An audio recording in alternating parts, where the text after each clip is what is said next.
Hello everyone, my name is Olano, and welcome back at my attempt at recreating Super Mario Bros. Using GameMaker Studio. Now, as you might have noticed, I'm trying something different in this episode. You can see my face.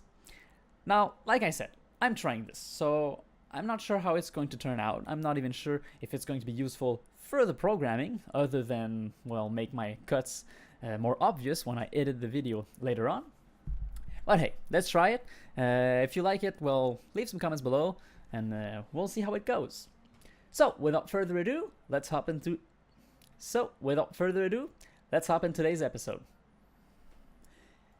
Last episode, we added in our first enemy, the Goombas. Now, as some of you noticed, the AI in there isn't perfect. There's a couple of flaws that needs to be addressed.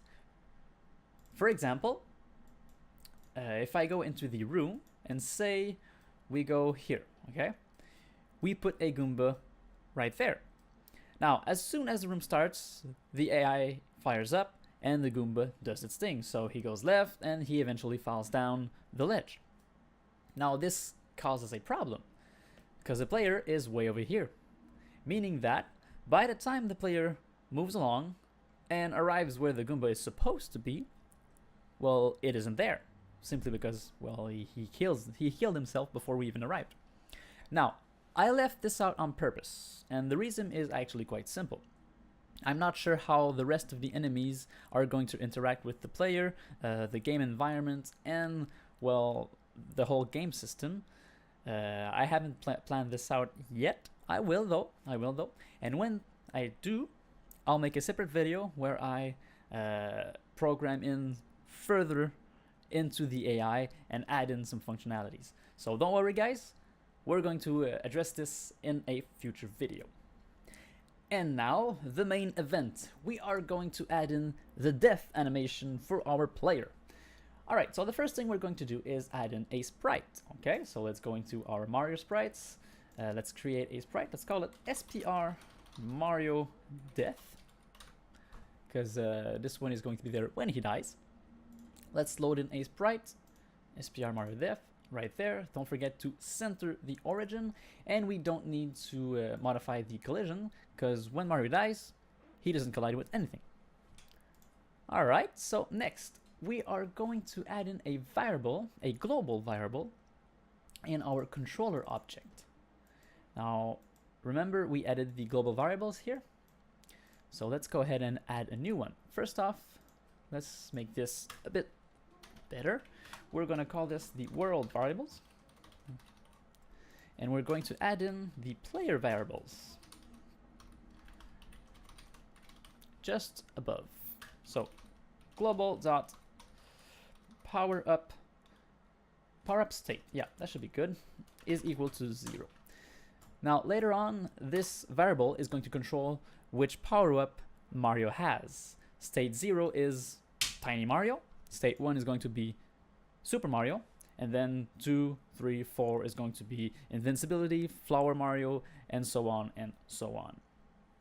Alright, so now that this is done, we can go ahead in our player object. In the create event, we're going to add in a timer. Now, it's not the best way of doing it, but for now, it's going to be fine. So under the animation tab, let's go ahead and add in the death timer and set this to 0. So this variable here is simply going to control how much frames has passed by since we died, and then restart the game later on, or do some stuff animation wise to the player. Alright, so let's go ahead into our step event and change our main actions. In here, we are going to add in a new state called the death state, of course. So let's add in a new case. Let's call it death like so. Alright, open up some curly brackets, and in here we are going to increment the death timer. So death timer plus plus. But before we even do this, incrementing the death timer that is, we need to check if the death timer is 0. Because as soon as Mario dies, he has to stop moving and he has to change its sprite to be the death sprite. Okay, so if our death timer is equal to 0, meaning that we just turned in to we just switched to the death state, meaning we just died. Open up some curly brackets.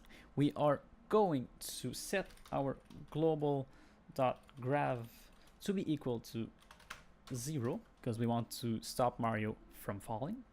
We are also going to set our HSP to 0 and our VSP to 0. This way, every movement is stopped. Next, we want to, like I said, set the sprite index to be equal to SPR Mario death, like so. And just for good measure, we're going to set its image speed to be equal to 0. All right. Now, what do we have here? We don't have the code that triggers the death state, but we do have the death state. Now, as soon as Mario dies, the death timer increments, but before that, we set the gravity to 0, HSP and VSP to 0. So we stop the movement, then we increment the death timer, and we change the sprite. Now, every frame, the death timer is going to increment, and we want to check this number to do some stuff later on. So let's say when Mario dies, he switch to the sprite of the death sprite.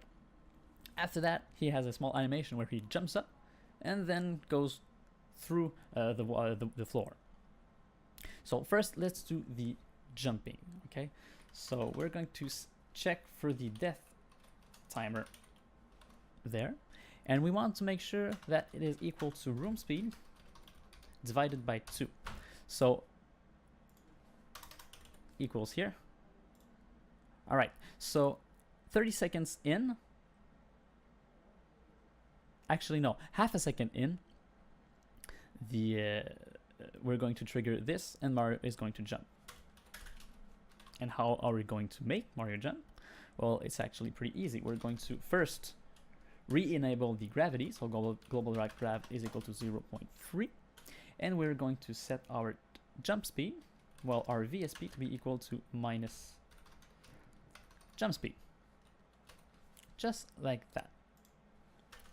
Now we have Mario that dies, we have Mario that jumps, the small animation when he dies. We also want to restart the room when he goes through the floor. So let's do just this. If again we want to check for the death timer is this time around, let's go ahead and write greater. If death timer is greater than room speed times 3, so 3 seconds in the death state, we want to change room, or actually we could go ahead and say room restart. For now, later on we're going to have some menus and other UI animation, but for now this is good. All right, so what do we need to do next? Well, now that Mario goes, now we have the state that kills Mario. We have the animation, but we also need to make sure that he can go through the walls, because he still has collisions. So under the wall collisions, we're going to change this here, make sure that when Mario dies, he can go through the walls, or actually the floor in this case. And it's pretty simple.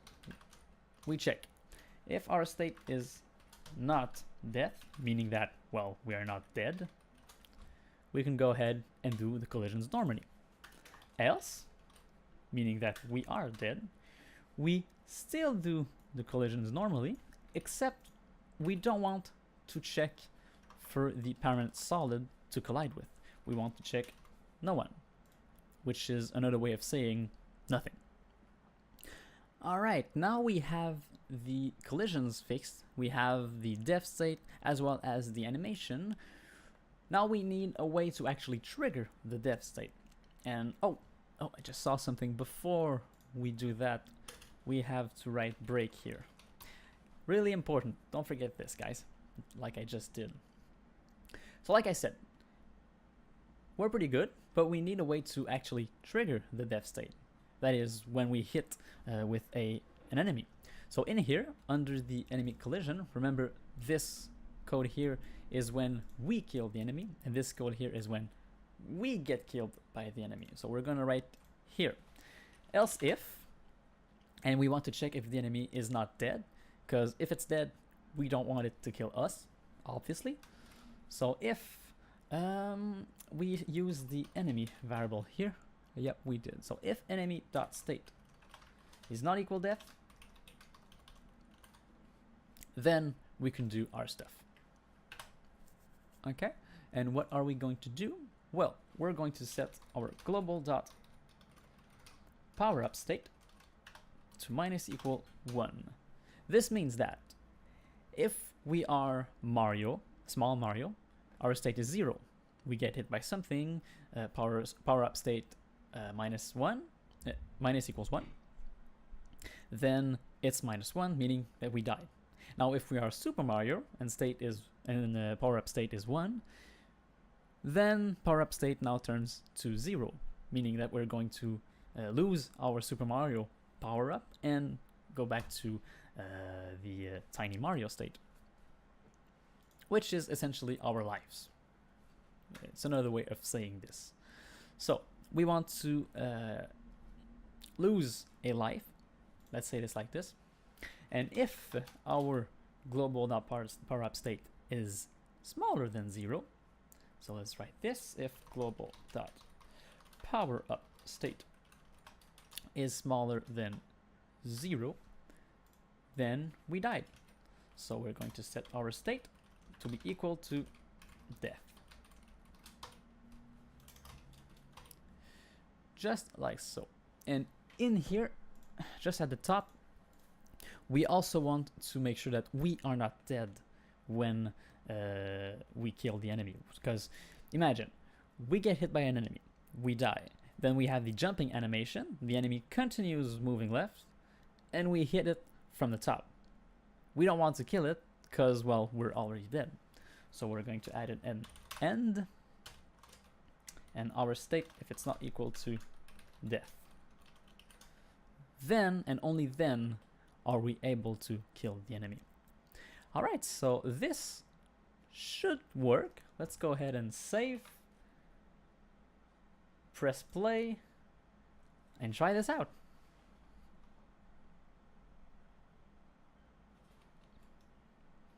Alright, so everything still works. Oh, and I forgot to add in some enemies.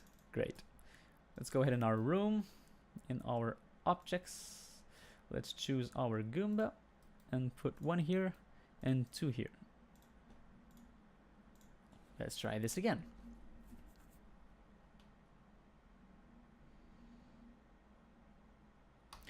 Alright, so I can go ahead and jump on him and kill him. This still works, but if I go ahead and say get touched by one, then I don't die. Why don't I die?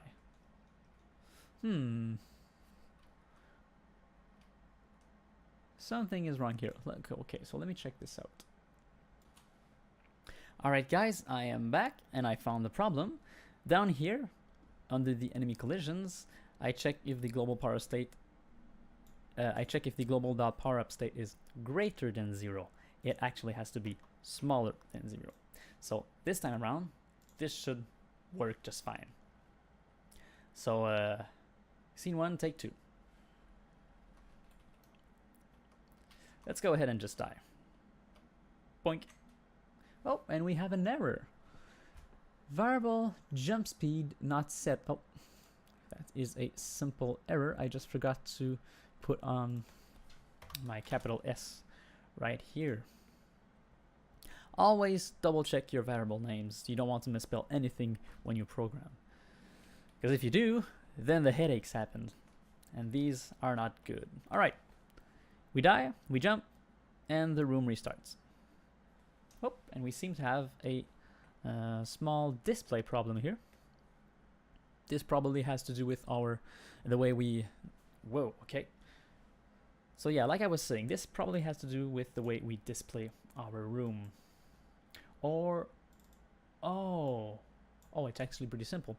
You have to check the persistent box on the control main, and let's do this with the input object as well. Now the problem that happened is that if I go into the control main, I'm going to show you what the problem is. It wasn't persistent, so each time we restarted the room, control main gets rebooted every time. So if we check in our setup, we rescale the screen. Now the screen has already been rescaled the first time. When we restart the room, we then scale it again. We restart the room again, we scale it again, and that's what the bug was. By checking the persistent box, we make sure that the control main doesn't respawn and doesn't re-go through its create event, and it fixes the problem. Before I leave, there's something I'd like to try with you guys, some sort of interactive stuff. Now, from now on, at the end of some of my videos, I'm going to give you a challenge to do. This way, you can use the knowledge I taught you in the other videos and put them to use and actually get yourself to create the game yourself without actually following exactly precisely what I do in the videos. Because the best way to learn is to program yourself and to make your use of your brain. Now, today's challenge is going to be pretty simple. We'll start pretty easily, but it's still a challenge. So in the player's step event, if we go down, you can see that here I check for a collision with the Goomba, then I kill the player. What I want you to do is find out a way to kill the player when he falls off screen. So say he's moving along and then he jumps and falls into a pit. He's supposed to die. I want you guys to find out a way to trigger the death state when he falls down a pit. Now, go ahead, use your heads, use what I taught you before, find out a way to do this, and at the beginning of next video, I'm going to show you the way I do it. And that's about it for this episode. Now, if you like the new camera thing, go ahead and leave a comment below. Tell me what you think. Also, if you like the video, well, leave a like, leave a comment if you have any problems, and don't forget to subscribe. This way, you'll know when we have new videos that comes out, and you can watch them. I have, well, on this channel, we were originally 3 persons. There was me, Alano, there was Vrex, and Sound Tyrant.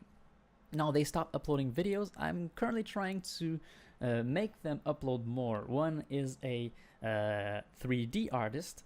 He works in Maya, and the other one is a game designer. So it could be nice to have well, other game development tutorials than just the programming stuff. Tell me what you think below, and I'll show them your comments. This way they'll have to make new videos. Also, before I leave, I have a Patreon page, so you can go ahead and check this out if you want. It's in the link is going to be in the video's description. You can help me out, and this way it gives me the strength to actually continue making these videos and make yourself happy. Because the more you support me, the more I put videos, the more I put videos, the more you learn, the more awesome you get. So thanks a lot, and see you next time.